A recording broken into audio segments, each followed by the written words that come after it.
What have you just come from? I think you just had your Princess Paula. Princess Paula birthday party. Was it great fun?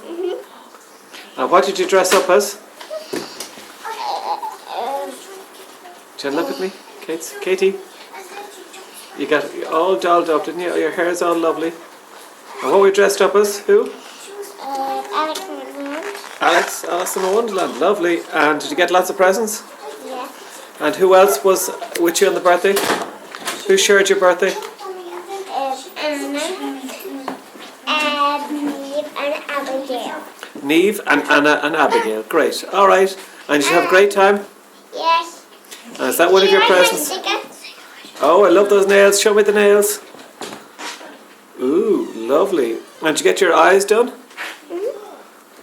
Focus in there. Ooh, look at those big eyes. Close your eyes there so we can see. Close them. Okay, it's all good. And lipstick was done as well, was it? And how about the hair? Turn around there, give us a twirl of the hair at the back. Ooh, very pretty. And who gave you the little daisy flower in your hair? I bought it from the shop today. Lovely. All right, say bye-bye. Bye. Happy 5th birthday, Katie Lynch. Happy